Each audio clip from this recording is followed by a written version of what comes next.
So our participant has clicked their link. They're going to arrive in the Path platform. They can actually be sent anywhere within the platform automatically, but normally we bring them into our holder or what we call our lobby.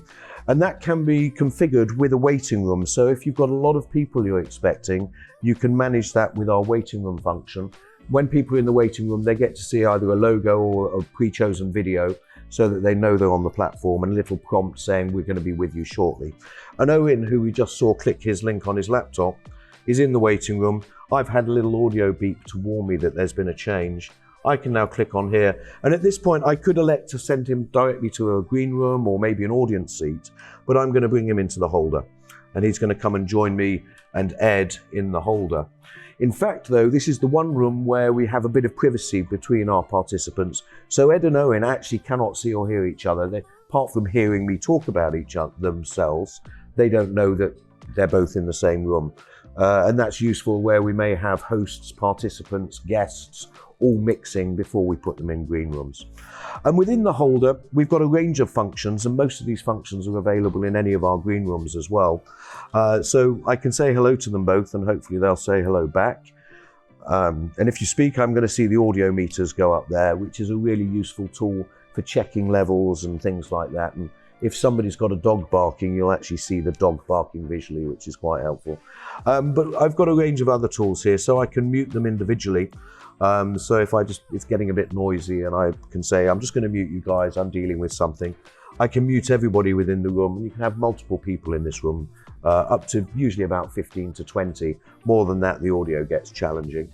So I can mute everybody or unmute them. I also have this blue button here, and this is an IFB function. So at the moment, both Owen and Ed can hear me, but if I click this button here, I'm now having a private conversation with Ed, so he can say hello back to me, and Owen actually cannot hear what we're saying, which is quite useful. Thanks, Ed. Other features, we've got a little arrow here. I can click on here, and this is set up to send Ed back to the waiting room. We can configure that so it can have other settings to other rooms as well. And then I've got an information feed here, which tells me any information in the database about this participant, and also the resolution and quality of the video feed and audio feed that we're getting back. Along the top here, a couple of other little features. We've got a record button. We can record any feed in any destination on the platform.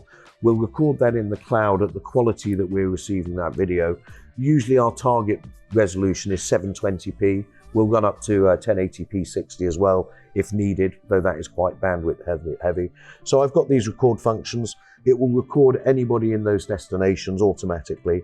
And in addition to that, I have a messaging platform here as well. So if I wanted to send some messages, let's say maybe I know I want to send a message to Owen privately, type in Owen, that will find his name. I can say, hi, hello Owen, send that message, and that message is then going to pop up on his web browser or in his application if he's using an iOS phone.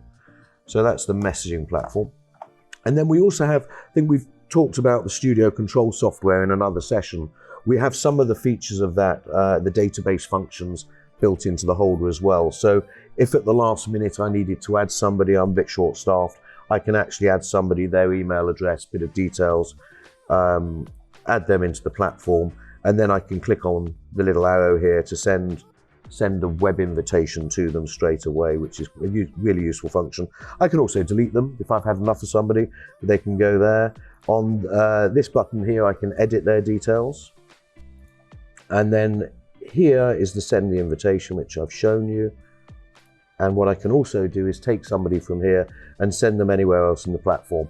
And actually that's what we're going to do now, because we're going to put these two into one of our green rooms, and then I'm going to join them in there in a moment. Let me send Ed Hall to the green room. There he goes, and we're going to send Owen to the green room. And there they go.